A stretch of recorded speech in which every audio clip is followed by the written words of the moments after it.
Up, everybody on Twitch TV, everybody here on the YouTube live stream. Thank you for joining me here today. Let me get the camera all set up here from the piece of shit $60 Android. As you can see, today is the day, ladies and gentlemen.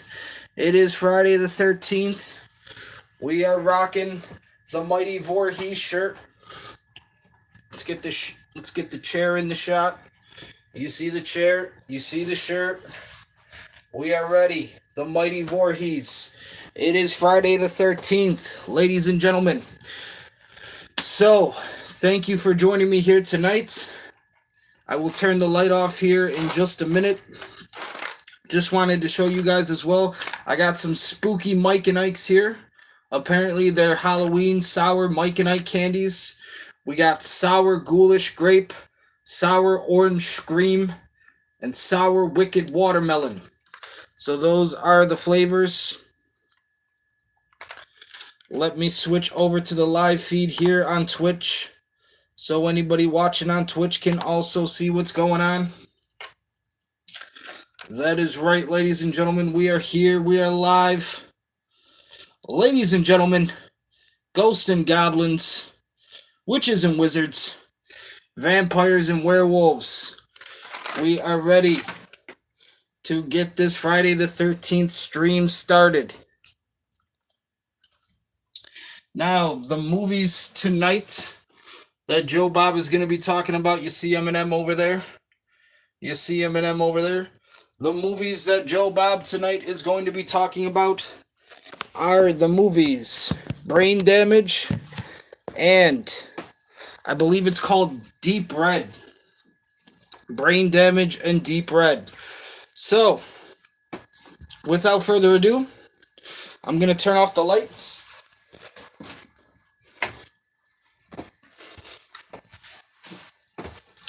Now it must really feel like Friday the 13th. Get our camera propped up here on YouTube. And we are ready to go, ladies and gentlemen. Thank you for joining me.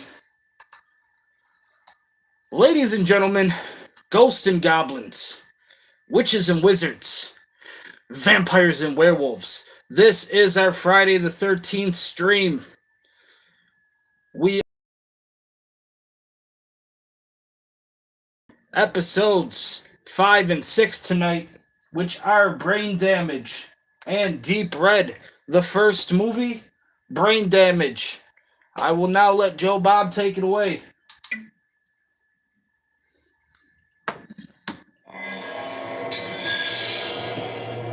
We also got some Gatorade.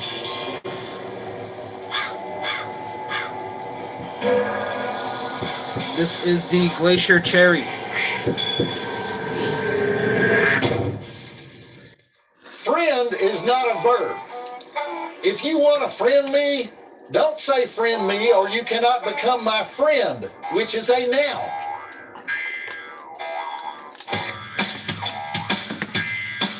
We're not going to play the music because YouTube doesn't like when we do that.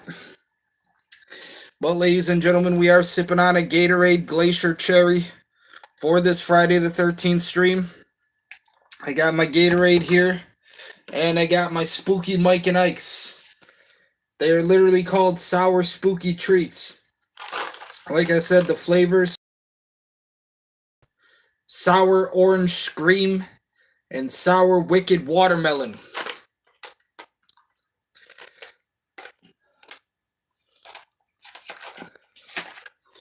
Hope everybody is enjoying their Friday the 13th. Hope you guys have been watching some spooky movies.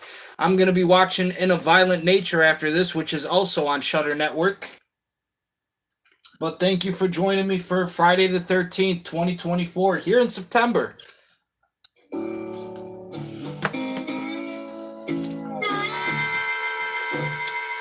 I'm Joe Bob Briggs, and tonight we deal with the sensitive subject of brain damage. We've actually been all over social media asking brain damaged people to tune in, and I'll be undergoing an actual brain scan later tonight as we watch the movie Brain Damage by Frank Henenlotter, who is himself brain damaged, because You know what happened? Years ago, a Baptist preacher in Tupelo, Mississippi told me that if I kept watching horror movies, they would eventually damage my brain. And so I think it's time we put that theory to the test. And Darcy, you're free to join me in the claustrophobic magnetic resonance imaging tube.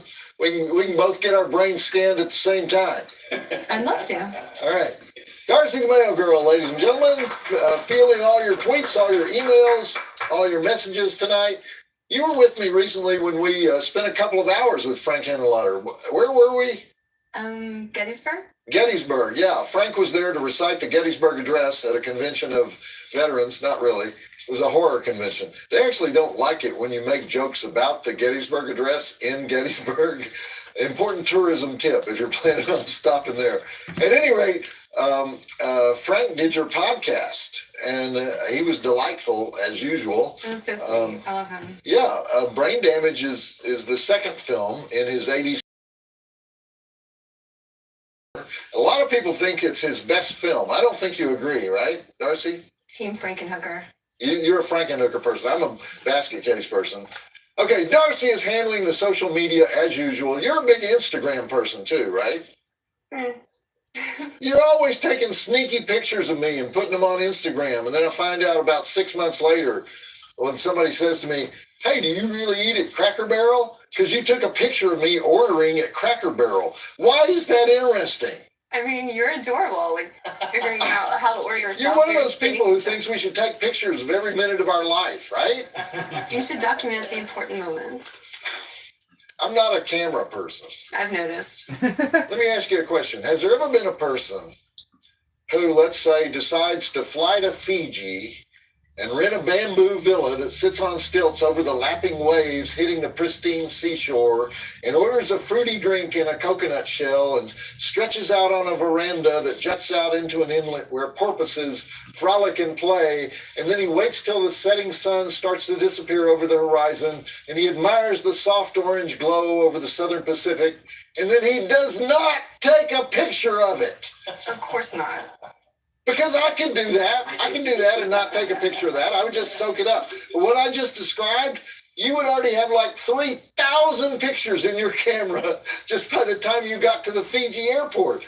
You know, I'm hoping there's one person left in the universe who either A, does not bring his phone everywhere he goes, or B, doesn't have a camera in his phone, or best of all, sees no need to photograph every fucking thing that happens to him. Of course, option B is pretty much out of the question since, as I think I mentioned this before, I tried to buy a phone at the T-Mobile store that had no camera in it, only to be told there's no such thing as a phone with no camera in it. You want a phone? Buy a camera. You have no other choice because life is Instagram. If it's not on Instagram, it didn't happen.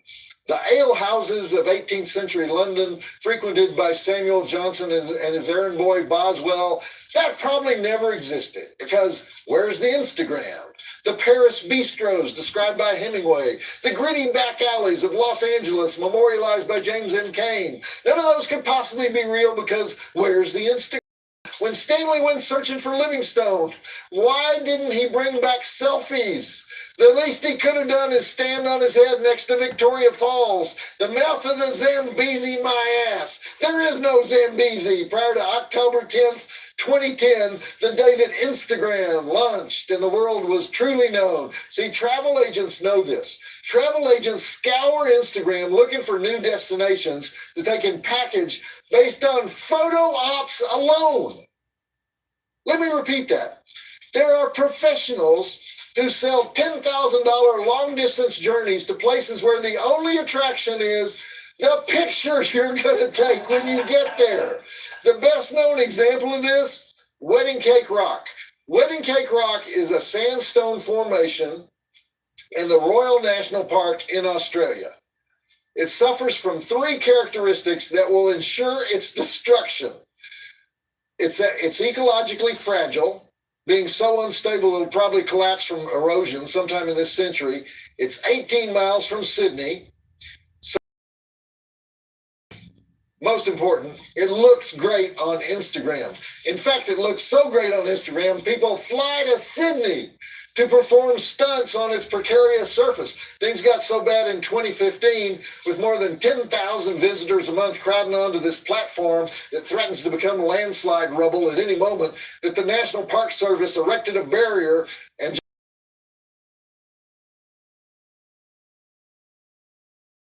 of course, every example of mass idiocy needs a vaguely academic pay off their student loans. The name for this is aspirational escapism.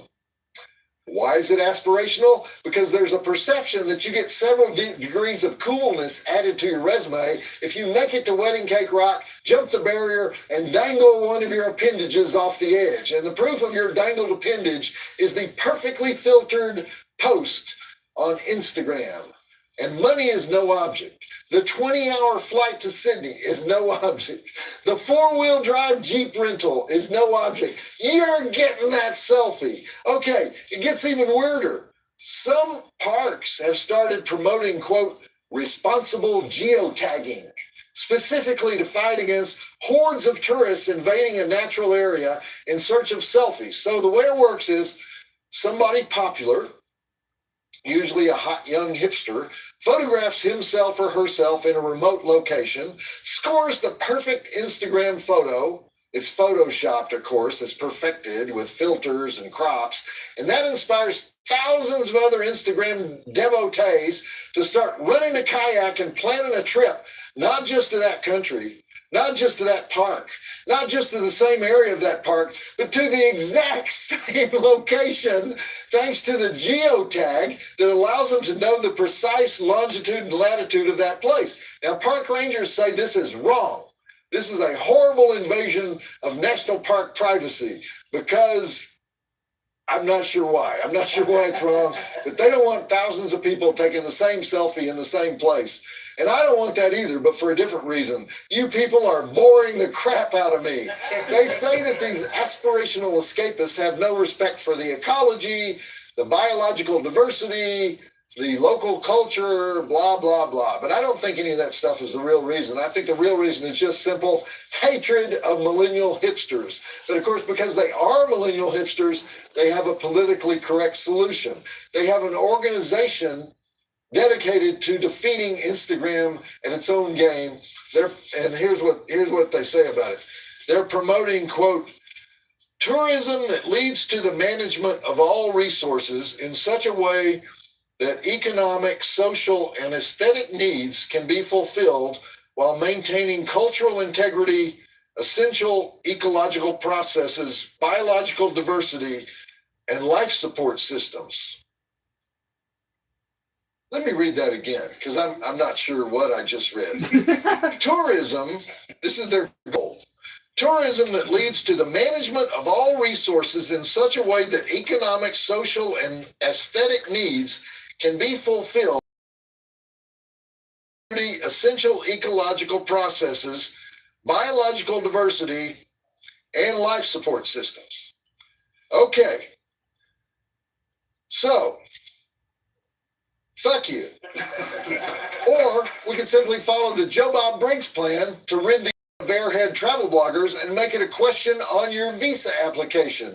And the question would be, are you entering the country primarily because of a photo you saw posted on Instagram? And if the tourist answers yes, they get sent to the Instagram bus. And the Instagram bus goes directly to the geotagged site, lines selfies at $50 a pop, then herds them back to the airport for their quick flights back home to Osaka and Boise. Several dozen people have jobs. The hipsters are fenced off from the general population. The foreigners get what they came for. Instagram is awash with selfies, and the earth continues to spin on its geotagged and validated and recorded for posterity on boremetodeath.com. And speaking of modern bizarre addictions, brain damage is a nonstop pukerama about a slimy brain-sucking parasite that lives in your spine, takes 4 baths a day, looks like a piece of dried-up beef jerky with teeth, and sings like Cole Porter. His name is Elmer, and he's very polite, except when he's vacuuming the skulls of New York actors. From producer Edgar Ivins and director Frank Henenlotter, the same Greenwich Village team that brought us the classic Basket Case, This is another sensitive romantic tale about what happens when a modern boy-girl relationship is ruined by the guy loving a mutant creature that looks like a deformed phallus that's been flushed down the garbage disposal more than he loves his family and friends. How many times has this happened to you? You come home to a loved one who doesn't want to talk anymore. He's bored. He's occupied with other things. And then one day you discover the ugly truth. All this time, he's been strapping a piece of mucus meat to the back of his neck, asking it to shoot piercing blue electric light into his brain, going out on secret all-night brain-sucking trips, and using that for sexual release. Of course, he doesn't need you anymore. Who would with a deal like that? And those drive-in totals are 8 dead bodies, 2 breasts, 12 gallons of blood, often spurting, brain goo close-ups, brain sucking, brain spouting, brain blowing, brain eating, brain draining, brains Alfredo, ear flaking with spouting skull wound, frothing, LSD special effects not seen since The Trip. Drive-In Academy Award nominations for Theo Barnes as the crazed doctor who kept Elmer in prison for years for saying, "You fool, you're feeding him human brains." Lucille St. Peter as the frothing neighbor off Brian's hiney so she can have all the juice for herself. Rick Hurst as Brian, the guy who can't get enough brain stimulation. Jennifer Lowry as the girl who refuses to share her man with a talking slab of protoplasm. And Frank Henenlotter, the writer-director who decided one day to make a movie about a creature that looks like a cross between a penis and a turd with doll-like eyes and sometimes sings show tunes as he takes over your life. And Gabe Bartalos, the creator of Elmer, the bathtub-loving, brain-sucking parasite himself, who says, "Trust me, Brian." 4 stars. Joe Bob says, check it out. 4 stars for the movie Brain Damage. It's not just Instagram either. If you go to McDonald's, they're taking your picture. Half the crime shows on Discovery ID, how do they catch the murderer? He went to Walmart to buy gloves and rope and sulfuric acid and zip ties and a book on how to get Costa Rican citizenship. You know, some of them even use their rewards card. They want those shopping points when they buy their murder kit. But anyway, everybody's taking your picture, like all the time. There are 50,000 pictures of you that you don't even know about. They keep them in Seattle or some fuck place, you know. A guy named Clark indexes them in case you screw up later and they need to prove you were ordering the sugar-cured ham special at Cracker Barrel. But if you go to lunch with Darcy, there's 200,000 pictures of you just on her phone. I'm going to put the AC on, guys. It's a little hot down here tonight. We'll get the AC going. First segment break. One thing about Frank Henenlotter, he does not waste. We've got a dead froth-mouthed elderly Jewish couple. We got a troubled relationship. We got a cameo by the love interest from Basket Case. And we got a brain-sucking slime creature that's just giving our protagonist an orgasm. We got butcher brains, brain drilling, and interior brain optical effects. And we don't even know what's going on yet. The star of the played by Rick Hurst in his very first screen role. Rick was born in Howard Beach, the town out by Kennedy Airport, and he grew up in Texas, where he attended Plano High School, which in the 80s, if you'll recall from our screening of Heathers 2 weeks ago, that's the school which became the capital of teen suicide in the 80s. Rick was a popular guy, though. He got his black belt in karate, and he would end up being the king of daytime TV all through the 90s into this century. Heartthrob guy. Guy's probably been in a couple thousand episodes of soap operas. He's been on Days of Our Lives, Guiding Light, The Young and the Restless, The Bold and the Beautiful, General Hospital. And he's been on nighttime shows like Beverly Hills 90210, Dynasty TV series that they did back in 2018. Also did a lot of theater. But what's impressive about this performance is that he wasn't really a horror guy. He wasn't really familiar with any of Frank Henenlotter's weirdness, but he totally committed to it. He tells a story about taking his friends and family to see Brain Damage when it played the Egyptian Theater on Hollywood Boulevard. And on the day they went, they were the only people in the theater. Everybody laughed nervously, not in a good way. And he thought he'd made a big mistake, only to be heartened later when it became a cult film. And of course, that was Beverly Bonner, the goofy receptionist and love interest from Basket Case, showing up briefly again as one of the apartment dwellers as the elderly couple search frantically for their lost darling. Frank Henenlotter lives in Greenwich Village, and a lot of people know him on the street, but I don't think anybody knows the weirdness that resides in his brain because he's such a nice guy. I used to do shows every couple of months at a theater in Yonkers, and believe me, it's a pain in the ass to get up to Yonkers. And Frank would come to the shows just for fun, even though I was showing movies that he had seen a million times, since among other talents Frank has, he's an expert on exploitation films. He's an archivist who's done many documentaries, commentary tracks, articles about the most obscure films in the world. He worked for Something Weird Video and actually rescued hundreds of films that would have otherwise been lost. So he knows way more about movies than I do, but he comes to the shows anyway to show support. Okay, let's get back to what many regard as Frank's masterpiece. And Darcy, ask people online, ask them to vote on which of the three great Henenlotter films is the masterpiece. Basket Case, Frankenhooker, or Brain Damage. Let the people speak on that issue. On it. All right, and now we return. Does anybody recognize Elmer's voice? I'll go into that at the next break. Okay, roll it. Frank and I did a show together at the Anthology Film Archives on the Lower East Side of New York City. The Anthology Film Archives may be the most serious highbrow film place in the world. They show avant-garde films and foreign language films and 3-hour in the world presenting these films. And Frank and I did a whole show devoted to Herschel Gordon Lewis, better known as the Wizard of Gore, because he was the first director to use explicit gore on film. And they never invited us back. And I'm proud of that.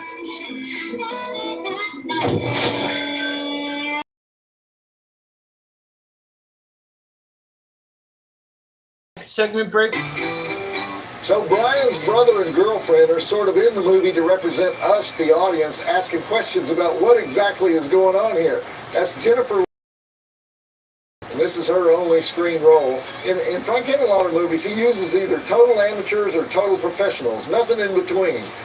Gordon McDonald plays Mike, the brother. He's been on a whole bunch of Law and Order. He's one of the Order so many times, playing so many different characters, he has to take stuff off of his resume so the casting directors don't catch on. He was also on that Saving Grace series.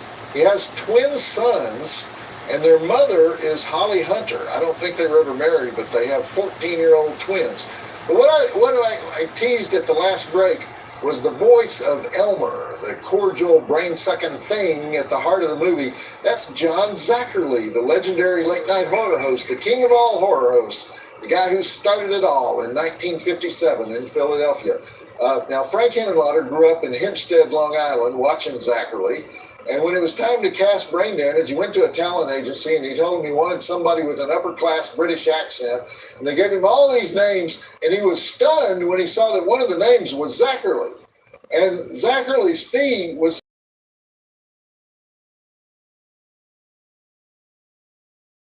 on the, he's not in the credits. And so there's a lot of trash talking on the internet that somehow Henenlotter and his producer, Edgar Ivins, cheated Zacherle out of his credit, but the opposite is true. Zacherle was a member of the Screen Actors Guild, and this was a non-union movie, so he would have gotten in big trouble if the union found out that he did it. And so Frank was actually paying Zacherle's pension by making sure SAG didn't find out it was him. So the movie was made in 1988 at the height of the crack cocaine epidemic, which was especially nasty in New York City. And in fact, the whole movie was filmed in a warehouse on 33rd Street on the west side, between 9th and 10th Avenues, which is where the strippers and the addicts all hung out. And so when everybody would come to the set in the morning, they'd have to make their way through all the used condoms and drug vials or drug wrappers. What did crack come in? I think it came in little aluminum foil wrappers. So anyway, the movie is obviously about drug addiction in the era when First Lady Nancy Reagan was doing her Just Say No campaign in the schools.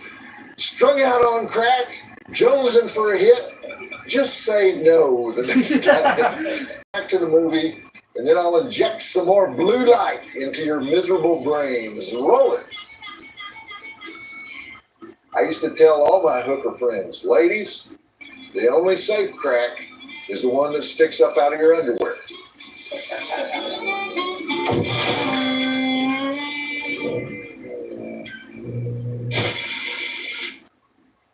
Next segment break, 38 minutes.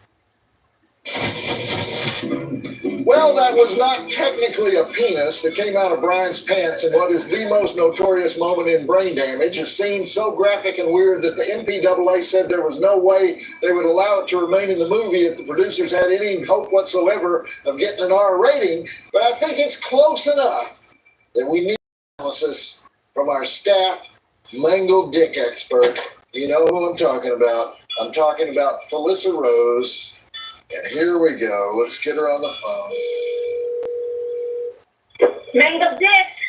Felissa, we're watching Brain Damage, and I think you're uniquely qualified to comment on this movie. Because I have brain damage? No, because we just watched the scene where Brian goes to the rave club and he gets picked up by a hot girl played by Vicki Darnell, who would also be seen in Frankenhooker. And she's so turned on by Brian apparently being spaced out on drugs while he dances that she decides to give him oral sex in the alley. And then she finds out that the monster in his pants is actually a monster in his pants. I've been there. So you're uniquely qualified because you're a New Yorker.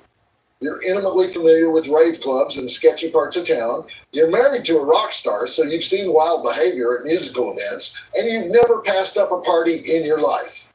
Oh, and don't forget the oral sex in the alley. Right. Well, I wasn't going to say that. But for all these reasons, I want your reaction to the MPAA's decision to censor this scene. It's wrong. I mean, it wasn't a dick. No, it wasn't. Although Elmer the Parasite does resemble a mangled dick. A very large mangled dick. So technically, it's not oral sex at all. It's a guy who happens to have a monster living in his pants. Totally agree with you. And the reason the girl has her brain sucked out by the mangled dick monster is that she thinks it's cool that Brian is messed up on drugs, destroyed by the source of those very drugs. I'm still disturbed by the scene. Really? It's a counterfeit mangled dick. You can't be using those in an irresponsible manner. Well, that's true. Brian is totally out of control at this point. He's killing innocent people with his dick. No, he's not. His dick is fine. Elmer is pretending. Well, that's what happens when you don't take care of the male member. All right, Felissa. All right, thank you. Thank you very much. I think we can all agree that this movie has a strong anti-drug message. So what did you think of the scene right before that with spaghetti and brain balls on his plate? Oh, I loved it. Because I know you're Sicilian. Oh, yes, and we'll eat anything. Okay, Felissa. On that note, let's get back to the movie. Well, we won't eat like veiny parasites pretending to be penises. Well, that goes without saying. In fact, I think you can get jail time for that, even in Palermo.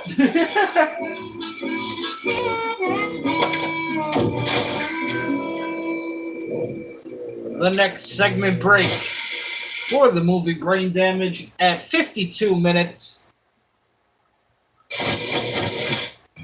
You can look through 1,000 exploitation films, gore films, horror comedies. You won't find a sequence as full of brilliance as Elmer and Brian in the Fleabag Hotel. You think the scene is peaked when Brian goes into withdrawal hallucinations and he thinks he's pulling off his own ear and blood spouts out of the side of his head like a fire hose.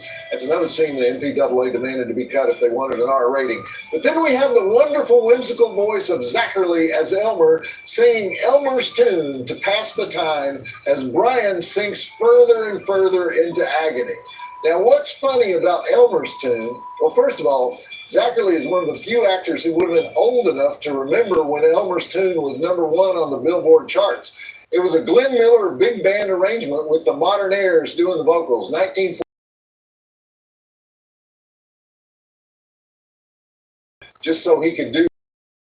But I wouldn't be surprised. The creature's name, as we learned from that of his thousands of years of mischief on the planet, is spelled Aylmer, so Aylmer, but it's pronounced Elmer. And I don't know if Henenlotter was aware of this, but the reason the song is called Elmer's Tune is that it was written by an embalmer in Chicago named Elmer, who worked at Louis Cohen's funeral parlor on Clark Street. And Elmer Albrecht played piano, and they had a piano at the funeral home. And so when nothing was going on, he would tinker at the keyboard, and he came up with the melody of Elmer's Tune in the early 1920s. He never gave it a name, but he would play it in honky-tonks around town. And when any big performer came through Chicago, he'd try to sell them the melody and get them to orchestrate it for a big band and record it. So he finally made such a nuisance of himself with a band leader named Dick Juergens. His band was working the Aragon Ballroom, uptown Chicago, that Juergens agreed to arrange it for his orchestra. So the thing about the Dick Juergens songs that he would record, and they would do okay, but then Glenn Miller would record the same song and it would become popular. And that's what happened with Elmer's Tune. It became so popular that Glenn Miller asked permission to write lyrics for it so he could do a vocal version. So Sammy Gallup wrote the goofy lyrics, the Modernaires sang it, and the song went to #1 in the nation. Now, another famous version of it by the Andrews Sisters. But every big band of the 40s and the 50s would play the song because it was a medium tempo foxtrot, which is what you needed in the dance halls of that era. Were any of you guys forced to take ballroom dancing as a kid? I was. You know, the first dance they teach you is the foxtrot. Anyway, I heard the song as a kid because Bob Wills and his Texas Playboys recorded the song, very up-tempo. And Bob Wills would rock out on that fiddle, and each soloist in the band would riff on Elmer's Tune. Okay, I'm way off topic here, but if you listen to the lyrics of Elmer's Tune, you'll see why it's perfect for this movie, because it's basically just a list of the various types. Song and dance man himself is genius. One of my favorite moments in horror. And of course, Brian can't resist all that. He's a winking and a blinking and a falling in love with a brain-eating demon. Okay, back to the movie. Big band music history. Yet another topic. People don't really associate big bands with Texas. It's supposedly a New York and Chicago kind of thing. But Bob Wills, that was a big band. He had horns, he had saxes, he also had fiddles. But listen to something like Boot Heel Drag. Has everything that a big band has. It also has a long steel guitar solo. Glenn Miller never understood the beauty of steel guitar. You know, I hate it when people say Bob Wills is country music. It's Western music. Remember they used to call it country and Western. Country was Nashville, Western was Texas. Bugs. Now we're down to 0.001% of our audience, so I'll stop. Country was Nashville, Western was Texas. Quote from Joe Bob Briggs. So brain damage is a combination of the Faust story, 1,000 ways to tell a Faust story, and this is one of them, with an episode of the A&E reality show Intervention. Only there's no intervention because there aren't any rehab specialists for addiction to 1,000-year-old penis-shaped blue light brain parasites. But the scene we just watched where Brian says, "You have to get away from me. I don't want it to be you." That's a fairly common thing where the addict knows he's going to steal or get violent, and so he tries to get away from his family. So 2 advantages for the addict. He doesn't hurt anybody in his family, and the family can't nag him. So, of course, if your family chooses to chase you down the street, bad things can happen, as we will soon find out. Frank Henenlotter is a unique filmmaker. He's 70 years old now. He's still working. He never compromised. He never took the easy Hollywood money, which is why he didn't have that many films. But the ones he does have, he really believes in. He grew up watching dirty movies at the Fine Arts Theater in Hempstead, Long Island. Remember when the porn theater would always be called the Fine Arts? I think there was a Fine Arts Theater in every city in America. It was always a dump. Anyway, Frank would lie about his age to get in. The first 2 movies he ever saw were House of Cats. I've never heard of that movie, but I assume which was a movie about a hippie sex pad on the Lower East Side where young, naive girls are lured there to be used and abused. Years later, Frank did a very entertaining documentary called That's Sexploitation, which is a sort of loving tribute to the really bad adults-only movies of the 90s. Don't exist anymore because porn became legal, and so all the goofy nudity films went away. But anyway, he discovered at a very young age, actually what happened is his school took a field trip to the Natural History Museum in Manhattan, and the bus went down 42nd Street, and he saw row after row after row of movie theaters with sleazy titles. This was the heyday of Times Square grindhouses, and so he very quickly learned how to take the subway into Manhattan, and he would sometimes watch 6 movies a day at all these rough theaters. His first real feature film, Basket Case, is partly a tribute to the old 42nd Street, but his very first movie was an 8mm film called Slash of the Knife that played at a midnight show with John Waters' Pink Flamingos, and he was very proud of that. Brain Damage is his second feature. He made 2 sequels to Basket Case. I think Basket Case is still streaming on our service, right? Watch the version as part of our original 2018 marathon, because I tell the whole story of how Basket Case happened. And then he made Frankenhooker in 1990, and perhaps his wildest film of all, Bad Biology, in 2008. Very dark horror comedy about 2 people who fall in love because they both have mutilated genitals. Talk about a movie that needs Felissa Rose's analysis. But I love the way Frank describes himself. He says, I think eccentrically, I'm a strange little person. He recently released a documentary called Boiled Angels, The Trial of Mike Diana, which is the story of the only comic book artist in America ever convicted of obscenity and sent to jail for it. Frank did. And by the way, the first assistant director on this film was Greg Lamberson, who directed another famous sleazy New York horror comedy called Slime City. And in fact, the crew of Brain Damage was made up of people from the original Basket Case, people from Slime City, and people from Street Trash, the 3 foundation works of a genre I would call Gotham Nasty, movies that made New York City even more scary than it was at the time. All right, time for Not in the Way You Think It Will Happen to Brain Damage. Then he jumped into a film called Plutonium Baby, which was a Toxic Avenger ripoff.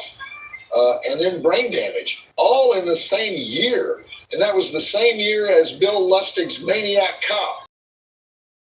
All with a certain style that you would not find in L.A. I mean, you watch Chopping Mall, made in L.A. around the same time, and it's, let's have some pretty girls having naughty sex with some guys in the mall. Whereas in New York, it'd be, let's have some freaky girls with giant boils on their faces have sex with pus-faced bodybuilders while sadists stick firecrackers in all their orifices. You know, just different mentality on the East Coast. And the conclusion to the movie, Brain Damage. This is after the end credits. Just say no, okay? We knew it was a Frank Henenlotter movie, so it's not going to have an ending. But damn, I hope everybody appreciated the cameo by Kevin Van Hentenryck of Basket Case fame. Kevin agreed to do the cameo, and then he came to the set with a crew cut. Obviously, you couldn't have Dwayne in a crew cut. He was famous, among many other things, for his rock star 80s hair. So they had to get a wig for that scene, and they had to match the basket. It was hard to find that basket. The subway they're on, by the way, costs so much in insurance to shoot on the actual New York City subways. Some people do it. They just break the law and shoot, you know. But the Metropolitan Transit Authority has a fake subway, an entire train that they will rent to you. And that's what they did for this movie. There's a secret subway stop west of Times Square that's only used for movies.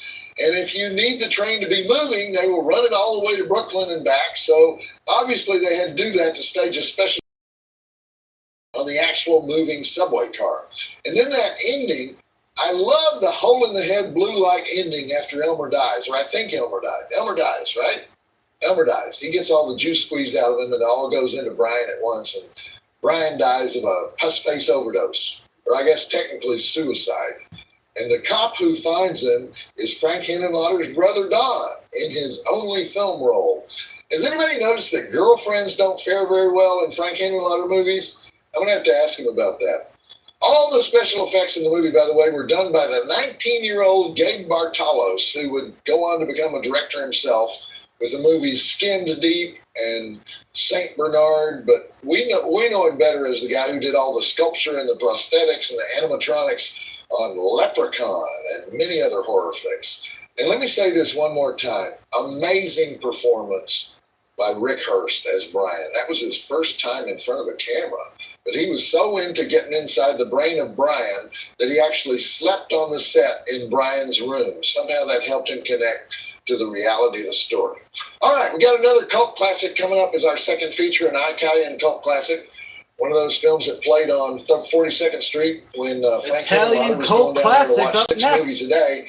But first, come on out, Darcy. Darcy, How did I know our that you lovely would male choose girl, the most Darcy? extreme scene in the movie for cosplay? Well, I know how you love to kill me, so I thought you might want to reenact the scene. Well, oh my God, yeah. I mean, well, I don't think Shudder would like us to reenact the scene, but that's a pretty good Elmer that you have there. Beautiful. Where did that come from? He was made by Noel Kellett, who is like an amazing street performer in London. He goes out with an Elmer puppet and does little shows on the street. Really? And he sculpted this? Yes. He has an Etsy shop. I'll send that info. That's very credible. Very well done. Is this a silver bolo night? It is indeed. Okay. And by the way, what did you think of Brain Damage? Silver Bolo Awesome. Award. All right. Who are we honoring this week for excellence in horror media? Dead Meat. Dead Meat. We're always honoring dead meat on this show. Is that Dead a website? Meat, also on It's an YouTube. awesome YouTube channel hosted by James Denise of Los Angeles. Okay. He tallies up the body counts on popular horror movies. Wow, original. Okay. Wow. You stopped that. He does an in-depth analysis of each film. His videos tend to be very long and very detailed, and he puts in a ton of work in each one. So he does like a little mini review and gives some background on the film. He's covered a lot of the same films that we have, and he got Society trending on Amazon Prime right after his kill count video when it came out. It's pretty cool. Oh, an episode on Santa Slay. Santa Slay, which I know you love, right? That's one of your Yes. favorites. We have to show that one. Go check out Dead Meat on YouTube. If you don't know Dead Meat on YouTube, they do kill count videos of horror movies. I am a fan of Dead Meat. Go check them out, ladies and gentlemen. Ghosts and goblins, witches and wizards, vampires and werewolves, Dead Meat, and the kill count videos on YouTube. All right. Congrats, James. And of course, he'll be receiving the actual silver bolo. Yuki, make sure this bolo is 100% genuine silver, okay? And in addition to that, he'll get a nifty certificate and the right to use the silver bolo logo on all of his endeavors. Okay, Darcy, we are heading back to Italy. Remember the first time we did Italian horror? It was a Luigi Cozzi movie. I very much remember, and I asked you why we weren't doing Fulci or Argento. And so your dream has come true. So I will see you after the break. Did I tell you the one about the dog in the butcher shop? All right.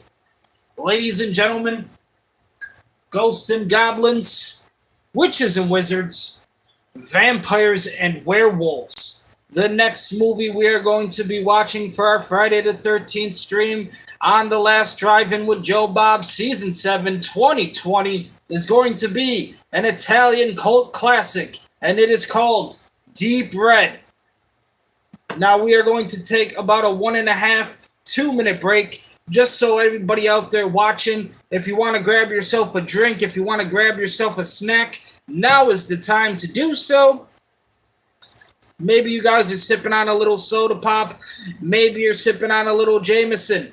Maybe some Guinness for all my Irish watchers out there. Grab yourself maybe some snacks, some ice cream, a little popcorn. I like the nachos. I'm not really a pretzel bites kind of guy. I definitely prefer the nachos over the pretzel bites. That's just me, ladies and gentlemen. But your boy is Italian and Irish. The next movie Joe Bob is going to talk about is an Italian cult classic in horror. It is the movie Deep Red. So we are going to take our 1.5 2-minute break. It is Friday the 13th, ladies and gentlemen. Don't go messing around in the woods. Don't go playing around at Camp Crystal Lake. Jason might snatch your ass up, and you might be found dead and bloody cold in the morning when the sheriffs find you. But thank you. We will be right back. And I got to show off the shirt one more time. Chat. This might be one of the last times I wear this shirt, to be honest. It's getting a little bit small on me, not gonna lie. Getting a little small on me. I'll probably have to get something new when I go to Spirit or Spencer's. Gentlemen, the mighty Voorhees. It is Friday the 13th, September 2024. I believe we also have a Friday the 13th coming up again in December. So, like I said, this is probably going to be one of the last times I do wear this shirt. There it is. We will be right back.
Okay, ladies and gentlemen, ghosts and goblins, witches and wizards, vampires and werewolves, I have returned. Jason did not fucking catch me, but Here is the shirt, ladies and gentlemen. Just want to show it off. Like I said, not going to be a whole lot of times I'm going to be able to wear it again. But I love this shirt so much. The Mighty Voorhees. A little bit of a parody shirt on the Mighty Ducks. But there it is. I do love this shirt. Like I said, it's getting a little old. Getting a little small on me now. So I'll probably have to pick up something new when I go to Spirit and Spencer's. See what they got. See if anything fancies my desires. If it can replace the Mighty Voorhees. Nothing can replace the Mighty Voorhees shirt, chat. Well, just wanted to show it off a couple more times here before we get started. And our next movie is going to be an Italian cult classic in horror. You know your boy is Italian and Irish.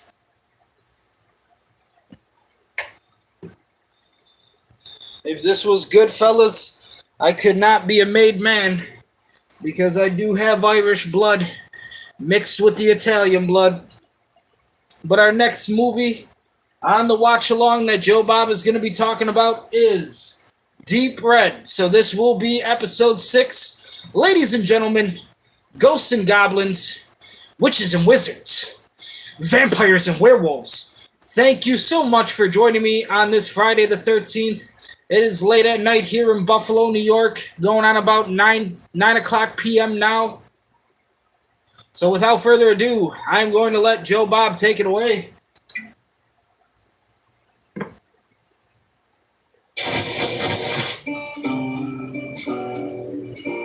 Okay. Darcy, we're going Giallo tonight. Is it Giallo or Giallo? I hear people say it both ways. What is it? I say Jalo, like Jello. Giallo. And anybody who's using that word at all is going to make brutal fun of us if we get it wrong. So, but you're the Giallo expert. You go to Giallo marathons out in LA, right? I have, yeah. So Giallo is the Italian word for weird beard amateur detective story. Would that be accurate? No, not We at don't all. have them over here. The closest genre we have to Giallo would probably be film noir, which is ironic because that's a French name for a mostly American-style flick. But film noirs were those black and white mysteries in the 50s that were set in seedy back alleys and flop house hotels and bordellos, and everybody in the story was perverted in one way or another, usually including the hero of the story, who would be a private eye who could be corrupted by cash and sex. Usually more cash than sex. So, same thing, but Italian-style perversion. Anyway, we'll get into that. The movie is Deep Red, which some consider to be the greatest film by Dario Argento.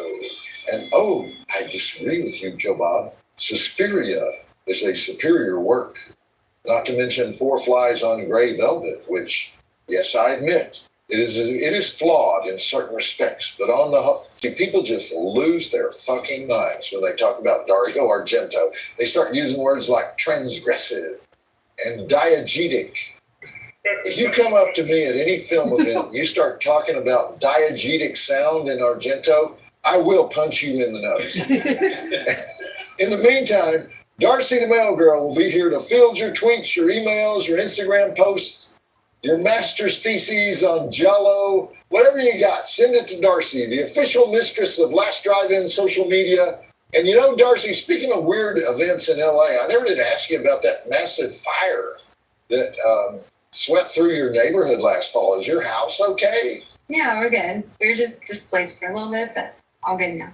Okay, because I was following that thing on CNN, and it was wild. They were calling it the Getty Fire because it started up by Mulholland Drive, just north of the Getty Museum, which sits on that high bluff looking out over the San Diego Freeway, better known as the 405. And your house is on the side of that same mountain, right? Yeah. So what was interesting to me is they evacuated everybody, thousands of people, hundreds of homes. And these weren't just any homes. You know, LeBron James ended up driving around LA with his whole family packed into a vehicle. I got to think that was an Escalade or something if they were all in one vehicle. And they were looking for a place to stay. LeBron James couldn't find a place to stay.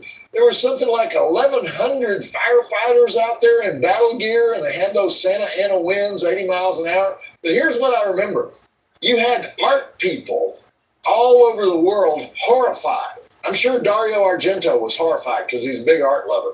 Because in North America, the J. Paul Getty Museum is probably second only to the Metropolitan in New York on the treasures of art history scale. And the fire was raging just 800 yards away from it, with a very good likelihood it was going to travel on down the slopes and start incinerating more buildings. So everybody was like, forget the human beings. What's going to happen to the illuminated medieval manuscripts from Aachen and the Rembrandts and the Titians and the Monets and all those masterpieces that Getty brought back from Nazi Germany and Russia and Italy and Greece? You know, half the stuff that we think is in Europe is actually in that museum. So, and the answer apparently is that nothing would happen to any of them. The museum director issued a statement and said, the safest place for the Getty treasures is inside the Getty. And the reason for that is that the walls of the Getty are fire-resistant travertine, reinforced by concrete and steel.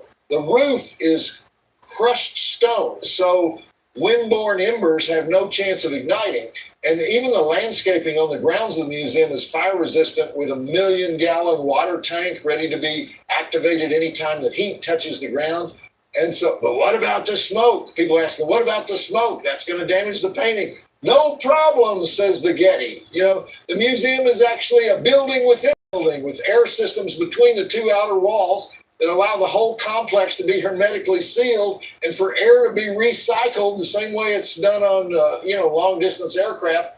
So the Neolithic clay figurines are safe. The Octonian illuminations are safe. Pontormo's portrait of a halberdier is secure. What's not safe are all the homes of the millionaires and the billionaires that are scattered across Mandeville Canyon, leading to my question: if it's possible to fireproof your home, and you have millions of dollars, and you live by you live in one of the most fire-prone regions in the world, why don't you just go get all that Getty fireproof architecture and seal your... They never have to worry in LA. Within an hour of the thing breaking out, there were animal shelters in place, and they were subdivided into shelters for different sizes of animals. Because after all, you don't want the Tibetan Mastiffs chewing on the toy poodles during the many days of forced evacuation. And you certainly don't want the polo ponies removed to the same shelter as the Shar-Peis and the Chow Chows and the Akitas and the Salukis and the Irish wolfhounds. It's difficult just to pronounce all the dogs in LA. There's so many Labrador retrievers in the Santa Monica Mountains, you probably need a shelter just for those alone. So the animals are safe. The art treasures are safe. Unfortunately, the gardeners and the maids kept showing up for work after the mountain was sealed off, because they were thinking, better have the place looking great on the day before it burns up. There were also a lot of misguided millionaire evacuees lined up in their Porsches and their Lexuses outside the roadblocks, requesting permission to go back into their homes just for an hour to retrieve their wills and their stock certificates and their divorce decrees and their sex toys. And so, like everything in LA, there was this air of unreality about the whole thing, I don't want to downplay the seriousness of it, but a whole lot of people were saying, well, it won't affect me, I'll be the last one, I'll be in and out so fast nobody will notice. And I'll send in Regina from East LA to see if she can find that last Persian kitten in the next door neighbor's yard. And all the rooms are taken at the Beverly Wilshire and the Bel Air and the Viceroy L'Hermitage and the Peninsula and the Mondrian. But I just heard about some suites coming open at the Intercontinental, and if we have to rough it for a couple nights, we can just go to the Hollywood Roosevelt. If all else fails, we get a car service to take us to Pasadena and check in at the Langham Huntington. Tell the kids it'll be just like camping out. In other words, it was once again California's answer to the periodic message that they get from God: don't live here. This is an unnatural environment prone to catastrophe. But I'm sure there were some great parties that week at the Beverly Hills Hotel. Maybe LeBron dropped in. All right. Speaking of eccentric people, every character in a Dario Argento flick is eccentric. There is no such thing as normal. which is one of the things I think people like about his work. So we're about to watch Deep Red, the old story of the Lithuanian psychic who gets telepathic brainwaves about a murderer in the audience of her opera house lecture, leading to a series of increasingly bizarre and insane killings investigated by a jazz pianist from England who happens to witness a woman being hacked to death by standing in front of a diner that looks exactly like Edward Hopper's painting Nighthawk. Sure, we've seen it before, but have we seen it with headless doll symbolism? I think not. Let's check those drive-in totals and get started. We have 8 dead bodies, 1 dead crow skewered, 1 robot doll attack, 1 secreted mummy, 1 house fire, 3 stabbings, silent scream, bloody cleaver, dragging followed by head squashing, a crocheted voodoo doll, supernatural public lavatory, psychic convulsions, multiple butcher knife attacks, drowning and scalding bathtub water, falling glass, head hacking, teeth bashing, blade to the throat, sinister point of view camera, multiple doll action, 1 gothic haunted house, horrific children's drawings, multiple naked doll, rope strangulation, gratuitous intergender arm wrestling, 2 heads roll, telepathy food, black glove food, giant eye food, pickaxe food, diamond necklace food. Drive-In Academy Award nomination 4. Matcha Merrill as Helga for freaking out in public and saying, "A twisted mind is sending me thoughts. You have killed and you will kill again." Gabrielle Lavia as Carlo, the gay jazz pianist, for saying, "As long as I'm drunk, I'm happy as a lark and I play better too." David Hemmings as Mark, the detective, who says, "There are some things you cannot do seriously with liberated women." Clara Calamai as the retired actress. Juliana Calandra as Amanda Righetti, the folklorist author who leads us to the House of the Screaming Child. Bernardino Zapponi, the main writer for doing things the drive-in way. And of course, the Jello in the Jollo. 4 stars. Joe Bob says, check it out. 4 stars. Ugh. I mean, I think I know what diegetic means. But anybody who actually uses diegetic in a sentence has to die. You know, what it means is the sound or the story or whatever you're talking about comes from the world of the film itself. Like the music in this movie by the band Goblin, that would not be diegetic because it's not from the story. But the music in I Spit on Your Grave comes out of radios and sources that are inside the movie. That's diegetic. So what you could say is the director uses music that arises naturally out of the environment of the film. Instead of saying, Argento makes superb use of diegetic sound. Because the first way of expressing it leads to what, class? Understanding it. And the second leads to, anybody? That's right, me punching you in the nose.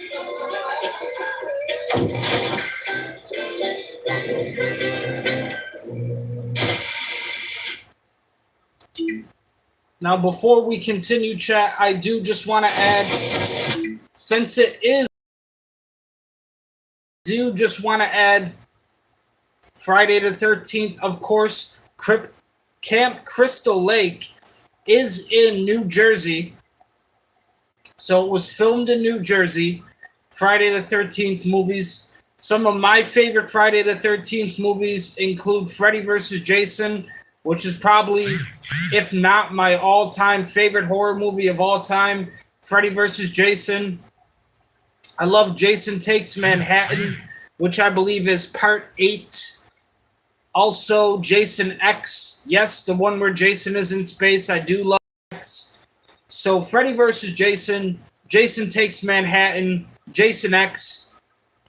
Other ones that I like include Friday the 13th, Part 4, Friday the 13th, Part 5, Part 6. I do like the remake. And then below the remake, I would probably put Part 7, Part 3, Part 2, and then the original. And then after the original, of course, would be Jason Goes to Hell, which is like the worst Friday the 13th movie to me and probably a lot of other Friday the 13th fans. But there are 12 Friday the 13th movies in total. And the last time we seen a Friday the 13th movie was actually 15 years ago. So it has been 15 years and counting since we have seen Jason Voorhees in a Friday the 13th movie. Hollywood, make it happen. And now we continue. All right, I got to warn you, there are about 19 different versions of Deep Red, so we have to choose which one we're going to show. The original script was more than 500 pages long, and then the working script was 321 pages long, and they didn't shoot all that, but they did shoot a lot of that, and so the final European version of the film is about 126 minutes, but it came over to the grindhouses and the drive-ins of America in 1975, was 22 minutes shorter, and it was also heavily edited to remove some of the gore. So the version we're using is the version that most Americans are familiar with, and don't worry, the gore is back in. But it's the one that was restored by Dario Argento's good friend, Bill Lustig, director of Maniac, and the owner of Blue Underground, which is kind of the Criterion collection of exploitation films. If Argento agreed to this cut, it's probably the best cut. Now, people don't like it if there's 22 minutes missing. They always think more is better. So if you want to see the missing 22 minutes, there are places where you can find that, namely the DVD that Arrow Video put out. It has all the, what are called the gender politics scenes, very talky scenes between Mark and Gianna, the main character and the reporter.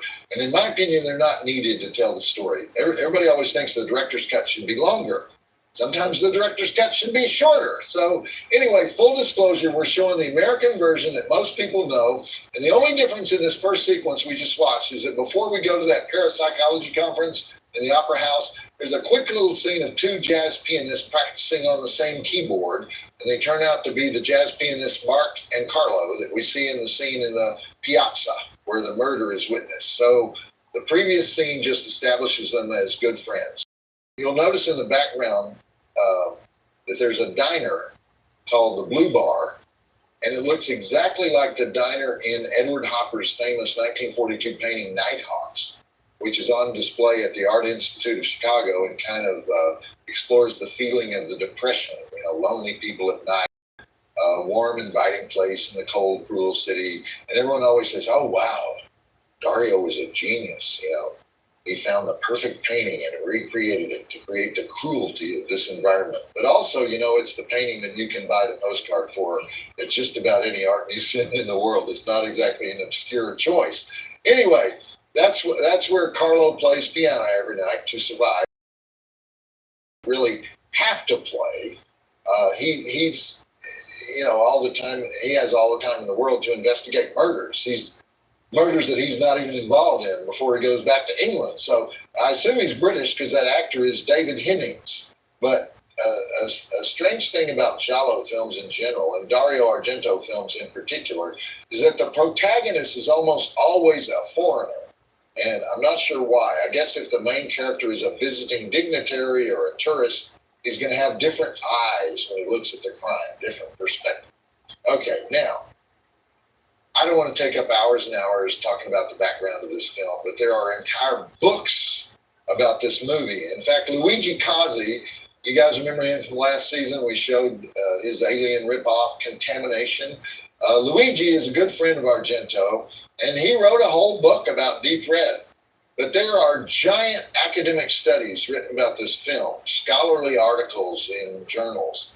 And they talk about things like the subversion of narrative conventions, experimental visual language, the role representation plays in shaping perspective in a disordered universe, ambiguous and shifting perspectives, a subjective camera that becomes an objective camera, Baroque mise-en-scène. Let me stop right there. That's another one that will get your ass beat if you say it to me. Just try that. Come up to me anywhere and say, Argento's Baroque mise-en-scène, and I will just, kick your ass. So, red is the color of madness and murder. You know, not always. It's not, red can just be the color of a car or a popsicle. So anyway, that's enough of those. Right? Learn to write, people. All right. Let me sum up what everybody seems to be saying. This will help you as you watch the film. Argento is always playing with your assumptions about what you see. So it's, are we seeing what we think we're seeing when we watch this movie? And things he sees, because it's a mystery, it's a puzzle. Hitchcock does very similar things. Okay, there are good things about this technique, and there are bad things about this technique, which I will go into later. But right now, let's just get back to the movie and Dario Argento's Lying Camera. Roll it. And I should have asked you about this, Darcy, because you met Luigi Cozzi, the gatekeeper of all Dario Argento's archives, right? I did, yeah. And his bookstore is called Deep Red, right? It is. Luigi Cozzi runs the bookstore called Profondo Russo in Rome. And downstairs in the basement are all the props from Dario Argento movies arranged in spooky little rooms. Okay, and supposedly that store is modeled after the Forbidden Planet bookstore in London. But it's interesting that of all the names they could choose, they chose Deep Red or Profondo Rosso. And that's another thing. People who don't speak Italian will call it Profondo Rosso just to be cool. I find that in Profondo Rosso, Argento is accessing Gothic imagery from Lovecraft, but distorting it anamorphically while teasing us with asynchronous sound. I will fuck you up. The next segment break for the movie Deep Red is at 41 minutes. Okay, another thing Argento is known for is gender confusion. Daria Nicolodi, the actress playing Jenna the reporter, would become Argento's girlfriend. He first met her when he cast her for this role, and she would be the one who gave him all the story ideas for Suspiria. But the way she's used in this flick, she's more male than the male in the relationship story. And David Hemmings is much weaker than her. Not that that makes him feminine, but there are all kinds of hints that he's not even interested in women. He's probably gay or more likely just asexual. He doesn't pick up on any sexual moment. It's like he doesn't even notice them. And then the character of Carlo, we just found out that he has an androgynous live-in boyfriend named Massimo Ricci. And interestingly, Argento used an actress named Geraldine Hooper to portray Massimo. So it's a woman playing a man dressed as a woman. This kind of stuff is all over Argento films. That, Argento goes to great lengths to show that David Hemmings is weak and ineffectual. He gets to the murder. He can't beat Daria at arm wrestling. When they get in her car, the seat is broken, so he looks like a shrimp. He can barely see over the dashboard. And she's constantly ahead of him in the investigation, even though he's supposed to be the one in charge. The guy investigating the mystery is supposed to be proactive, but Hemmings is reactive. The other thing about Hemmings, and I don't really buy into this, but people say this, is that his most famous role was as the photographer in another famous Italian film, Blow Up, Michelangelo Antonioni. And if you'll recall, what happens in that movie is that he's a fashion photographer, and he takes a picture, and when he develops the picture later, he thinks he's discovered a murderer in the background of the picture. And the rest of that movie, he searches for the murderer. And so when people talk about this movie, they say, well, obviously, he's using David Hemmings because people will make the connection to Blow Up. So in American Made, they did that to make us think of Top Gun, also a pilot. And I don't really think directors think that way either. But besides, the character in this movie did see an actual murder, for sure. There's no doubt about it. So David Hemmings had a really weird career. He was born in Surrey, basically the rich suburbs of London. And he was a child actor and mostly a singer. He toured as a boy soprano with the English opera group. In fact, his first role in horror was in opera, the Benjamin Britten opera, The Turn of the Screw. And Benjamin Britten himself cast David Hemmings as Miles, the angelic-faced but demonic 15-year-old, if you know that story. They just remade it this year in that movie, The Turning. But Miles usually steals the whole show in that story. And you also may have seen the Deborah Kerr version called The Innocents. So anyway, he got a lot of attention for being Miles.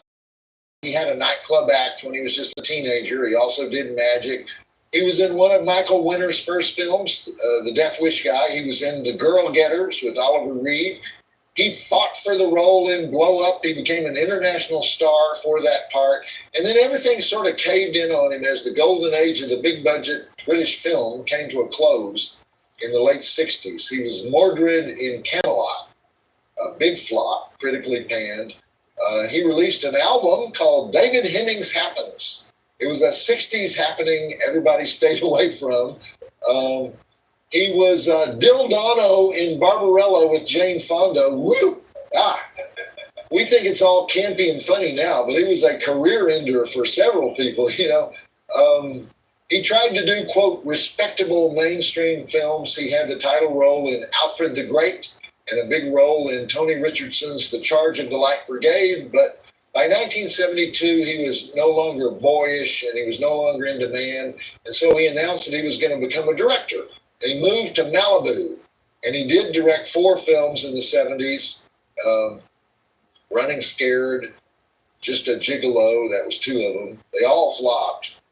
By the 80s, he's directing The A-Team and Magnum P.I. And it turns out he was a great action TV director. He was actually in great demand.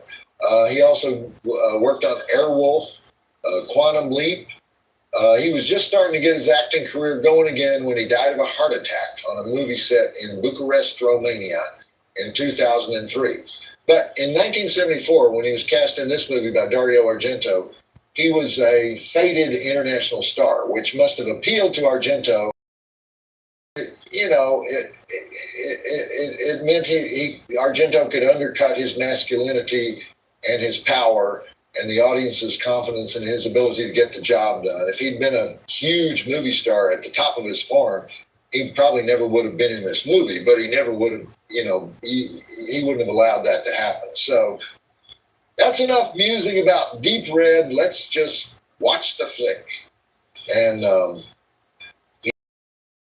wild camera is just all over that house while Hemmings is sitting there at the piano. The only thing that saves him from being murdered is that the reporter calls him on the phone, Daria Nicolodi. It must have been really obnoxious when they started living together. Dario and Daria. Anyway, I just thought about it. The movie was released in March of 1975, and in September of 1975, Daria gave birth to Asia Argento, who would grow up to be in several of her dad's films, plus XXX and Marie Antoinette. She wrote and directed an autobiographical film called Scarlet Diva. It's pretty good, about sex, drugs, and the movies. It features her mother, Daria Nicolodi, playing her mother as herself in the movie.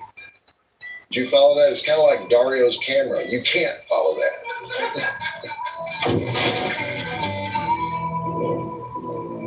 The next segment break for Deep Red is at 55 minutes.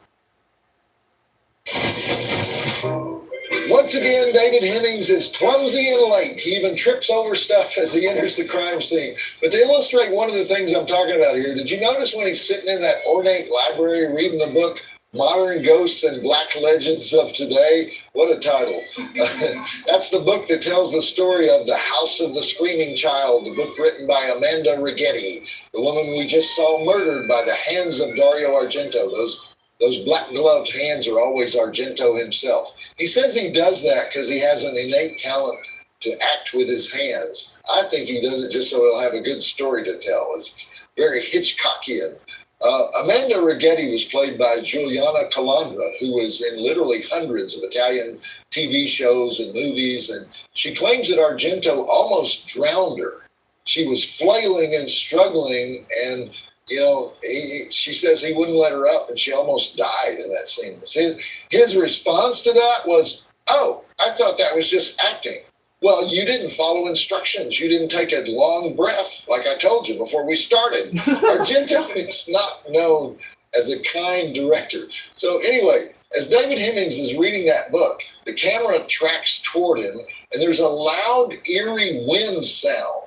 Well, obviously, there's no wind inside the library, and I really doubt that the camera is the killer's point of view at that moment, coming down on him from the ceiling. It's just a way for Argento to inject creepiness. It's unmotivated creepiness. And another thing, why would the crow, or whatever kind of bird that is, suddenly fly straight at Amanda Righetti and impale itself on the knitting needle? You know, he sometimes seems to be implying that there are supernatural forces at work, and I think that's why people call this the first Giallo that was also a horror film, because the Gialli, that's a plural of Giallo, were not supernatural. They were all about murder and insanity and human sorrow. So several times in this movie, there are events that can only be called supernatural, including all that parapsychology stuff at the beginning. That house, by the way, the house of Amanda Righetti, a very striking location. That's on the Via Flaminia, which is the 2,200-year-old Roman road that connects Rome to the Adriatic Sea. But the house is only about 20 miles outside Rome. Looks like the middle of nowhere, though. All right, now, this is the part of the movie where I get totally lost. David Hemmings, he just had one clue, which is that children's song that someone left in his apartment. Why the killer would give everybody clues, like headless hanging dolls, who knows? But so Hemmings goes to a record store and he gets a recording of that song, so they can play it for Giordani and Barty, I think is his name, or Bandy, or the psychiatrist and the on the stage with Helga Ullman in the first scene in the Opera House. So they go back over everything Helga said that day before she was killed. And she said something about a child singing in a house. And that reminds the parapsychologist of a folklore tale about the house of the screaming child. And these all sound like about the lamest leads in a murder investigation that you could possibly have. And then David Hemmings goes to the library to get a book and he finds the story of the house of the screaming child. But the author of the book is being killed at her cool little cottage on the Via Flaminia by the time, he sees that book, and so he can't go interview her. I'm assuming he was going to ask the question, where is the house of the screaming child? But he should have just called her on the phone because now it's too late. Okay, back to the movie. Oh, Argento says in interviews that he enjoys killing women more than he enjoys killing men. Now, that is probably not a good thing to say in an interview or anywhere, but he said it more than once. He says it. What's strange about it is the women in Argento's films are more proactive, usually than the ones in the other Gialli. Giallo, by the way, just means yellow. That's the Pulp Fiction paperbacks in Italy were on yellow paper. And so Mario Bava took one of those cheap novels and made it into The Girl Who Knew Too Much, 1962. That was the first Giallo. And then he made Blood and Black Lace, and gradually through the 60s, Giallo became a genre. And between 1970 and 1975, there were about 100 of these things made. But Argento only made 4 of them. The Bird with the Crystal Plumage, Cat o' Nine Tails, Four Flies on Gray Velvet. That's his so-called animal trilogy. And then this one. So Sergio Martino, Lucio Fulci, Umberto Lenzi, they all made many more of them than Argento. But Argento lovers will tell you that, he's the one who defined the genre. He expanded the genre. He perfected the genre, whatever. But he was stealing from all these other guys. They were all stealing.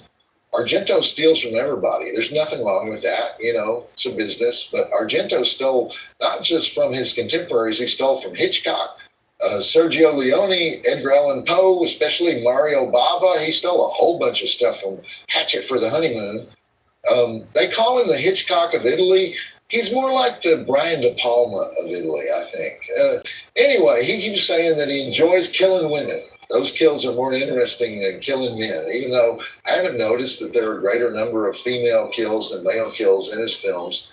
And as I pointed out before, he likes his main character to be an impotent American man, usually a writer, in this case a musician. But If he does honor you with being murdered in one of his movies, instructions, take a long breath, honey.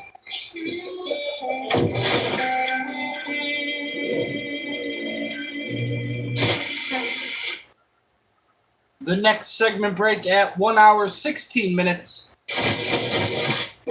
Okay, how do you sneak into the office of a professor of psychiatry, set up a cackling motorized puppet doll on some kind of invisible track as a diversion? Aren't there easier diversions? So you can burst out of the drapes and bash Giordani's teeth into the stone mantle, and then bash his teeth again on the corner of his wooden desk, and then plant what is that weapon? The world's largest fancy letter opener or something. Plant that thing into the back of his neck. The insanity of the killer in this movie is something we haven't talked about yet, but I rest my case. You notice all these little moments in the movie that don't really advance the plot. You know, they're just bizarre.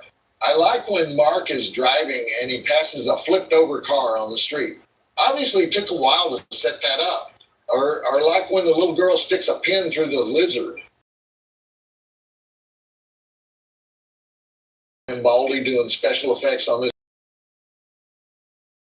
A real lizard. So, sorry, Ernie. There's that moment where Daria Nicolodi twirls the cigar. There's that part where you see two dogs fighting. There's a singing fruit vendor and a produce maid Elvira who finds the body of Amanda Rigetti. All she cares about is wanting to go gossip about it. There's a crazy man who comes by on a bicycle waving the Italian flag. All this stuff is tossed into the movie just to make the atmosphere morbid and unstable, like the world is so screwed up right now that this killer could come from anywhere.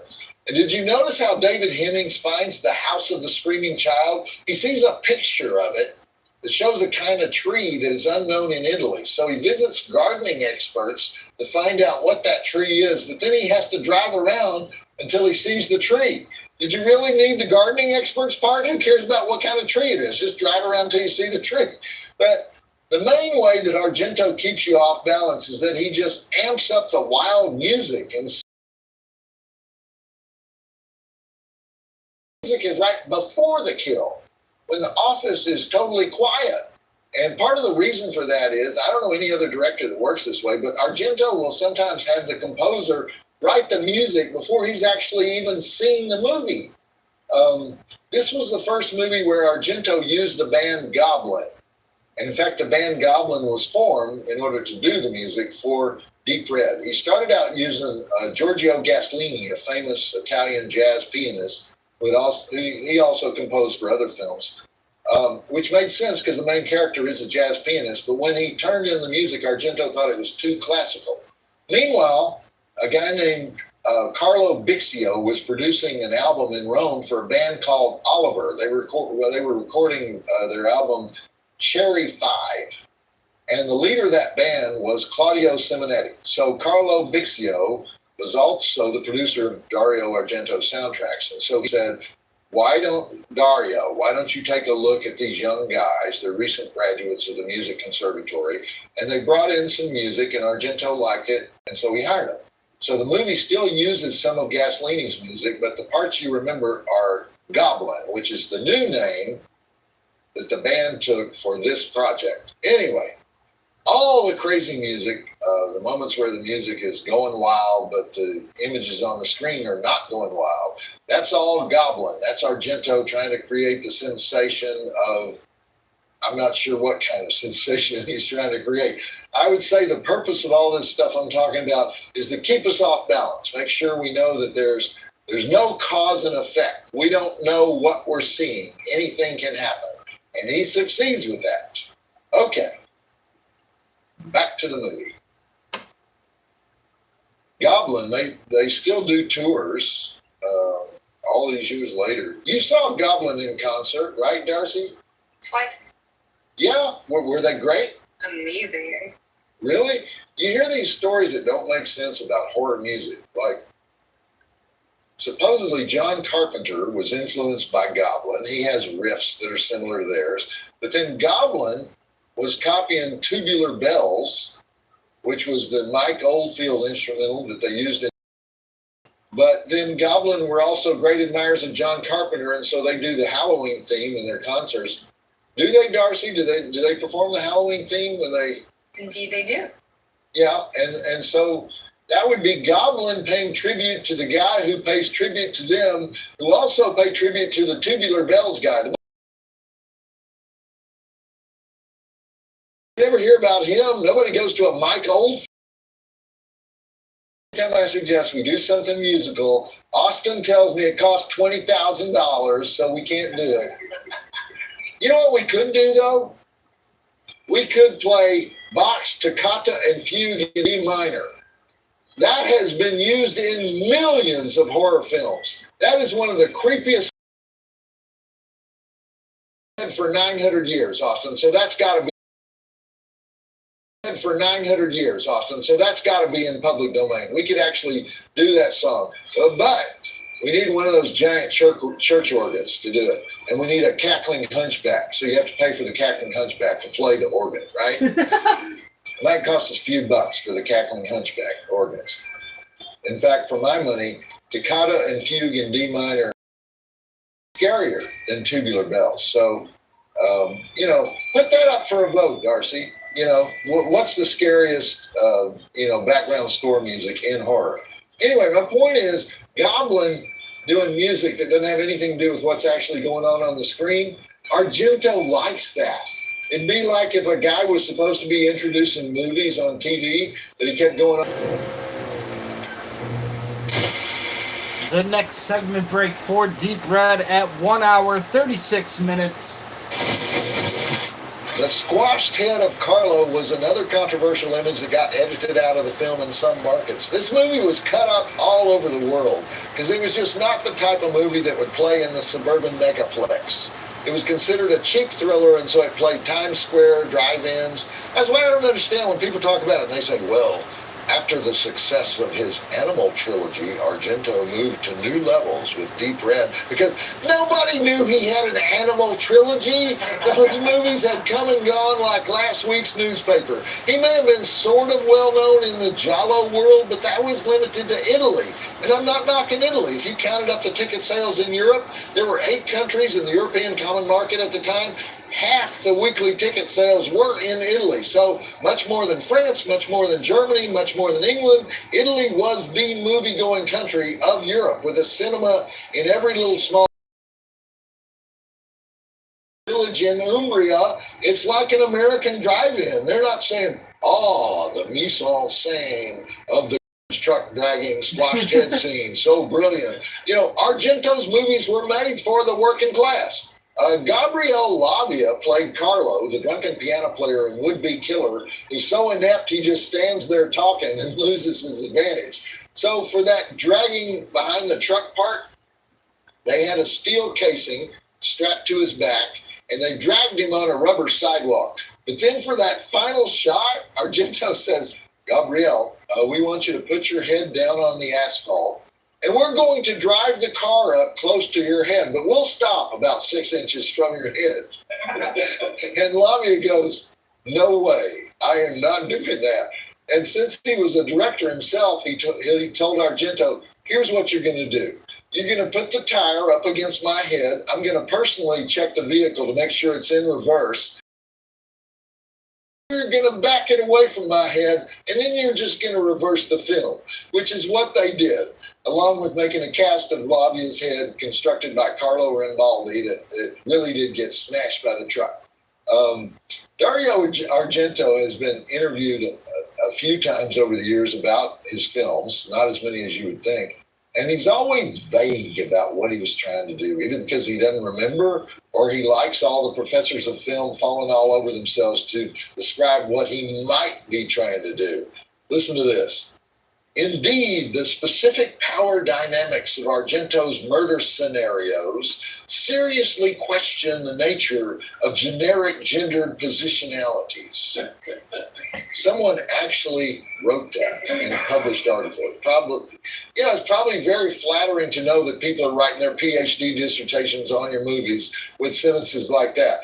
But the film nobody talks about is the one he made right before Deep Red. He made a period comedy called The 5 Days of Milan that showed the world why Argento do comedy. It's about a famous event in Italian history when the city of Milan rose up against the Austrian occupation in 1848. It's considered the dawn of Italian independence. And Argento tells this story of a thief who escapes from jail during the rioting.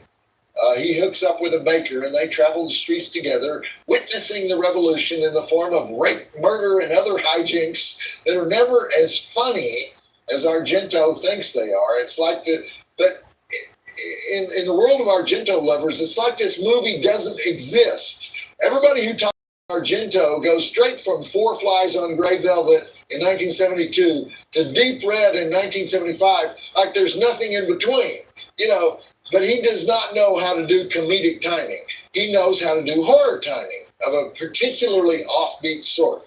Okay, you may think the movie is almost over, but that would only be if you haven't watched any other Argento films. So let's go back to watch this second ending of Deep Red. Giallo is a dead genre, I guess. I mean, they don't make them anymore. They don't make that many movies in Italy, period, anymore. But every once in a while, you have a young filmmaker who says he's doing an homage to Giallo, the way filmmakers do an homage to the slasher, And I'm not a big fan of homages, but Peter Strickland did make one in 2012 called Barbarian Sound Studio. Look that up. It's pretty decent. British sound engineer travels to Italy to work on what he thinks is a film about horses. When he gets there, he finds out it's this weird Giallo film that as time goes on is turning him into a killer.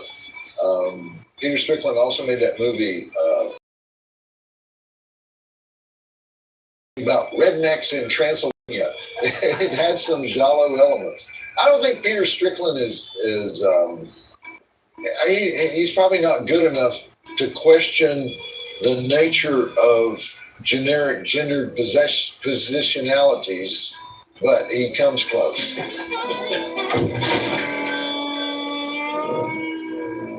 And the next segment break is after the end credits. And so the final image of the film is Mark, David Hemmings, staring at his own reflection in a pool of blood. Is it possible to see your reflection in blood? In an Argento film, it is. Mirrors and windows. The whole movie is about mirrors and windows. And not only did Mark see the killer in the mirror that he thought was a painting, the audience saw it too. We saw the face of Carlo's mother. It was just so fleeting that we don't remember it. And Carlo turns out to be a lot like Norman Bates, doesn't he? I think I said diamond necklace before, but pearls are insanity. Visconti's Obsession in 1943, 32 years earlier. And Obsession is considered the foundation film of the Italian neo-realist movement.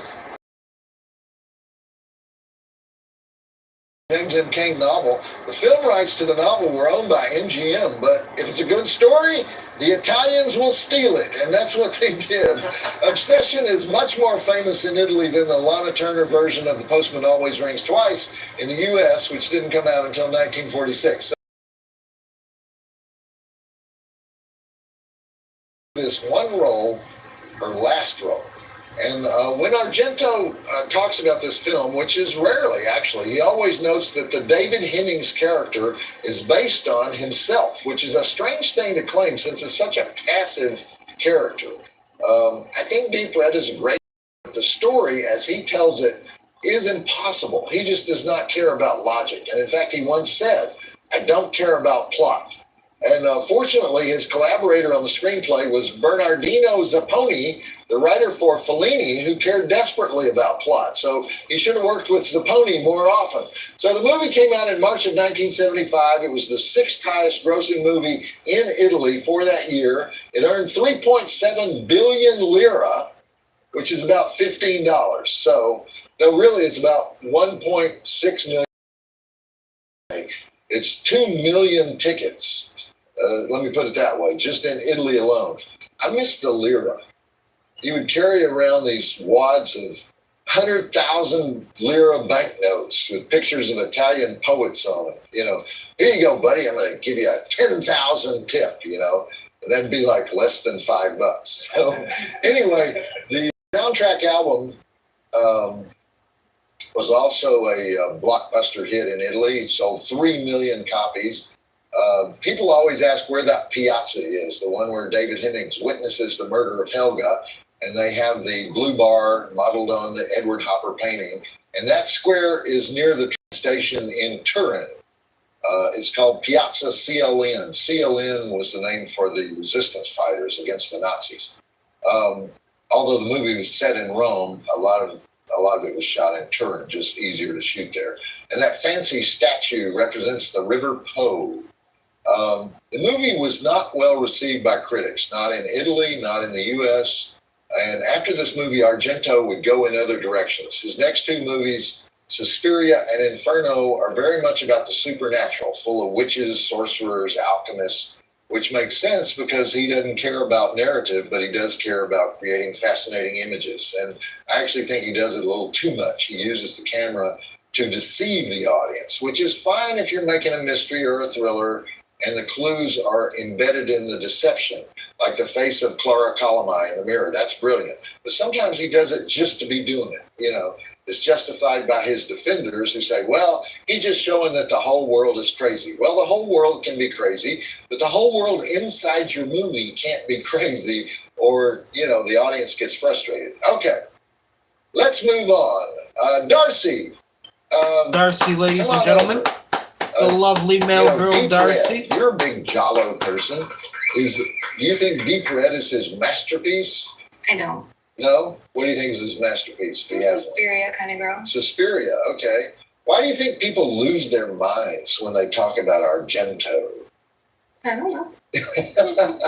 Okay, you got some drive-in mailbag for me? I do indeed. This is from Dave Dembski of Chesapeake, Maryland.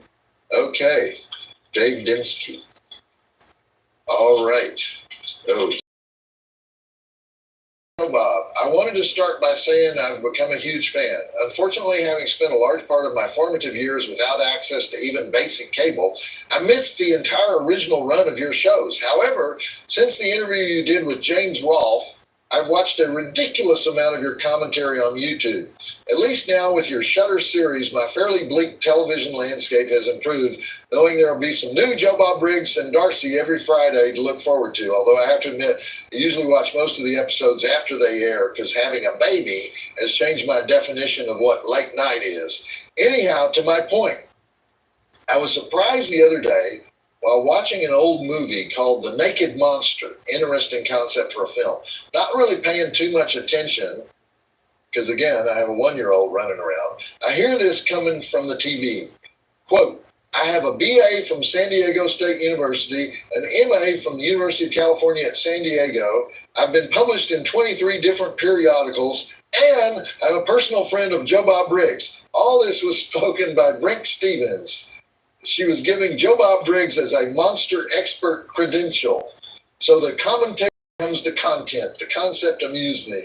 And continuing down that line of thought and recognizing that Hogzilla may never see the light of day, I was thinking it would be great if you and Shudder could get the rights to and show Frankenstein created bikers. The movie fits right in with the general last drive-in disposition. We might also get to see someone else we know on the other side of the critique curtain. Kindly, Dave Dembski, Chesapeake Beach, Maryland. I think he's talking about you, Darcy, because you're in Frankenstein Created Bikers, right? For like half a second. What is that? That's a deep red about it. That is funny. What is the controlling image in bikers? Dr. Frankenstein creates some bikers. Okay. We've seen it before, but probably not in the way that... Who's the auteur behind FCB? James Bickard. James Bickard. In the business, we call Frankenstein Created Bikers FCB. And you're not still doing that whole Hogzilla thing, are you? You think I'm going to let that go? You have no idea, do you? I have not heard from Diane, the director, and I think that's a bad sign. People really, really want to see you in Hangzhou. No, they don't. They think they do, but they don't. I'm not answering Dave's letter. Dave, yes. I have known Brink Stevens for quite some time. She's one of the original queens of the 80s, and I consider that a huge compliment that she would use me as a reference. She's a marine biologist, Brink is. You know, of all the combination marine biologist screen queens, she's definitely the best one. You know, directors always ask for her when they need that marine biology angle.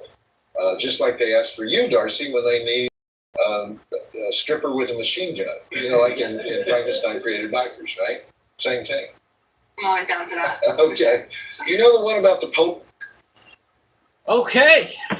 And that is going to do it for our watch along tonight for Friday the 13th, September 2024.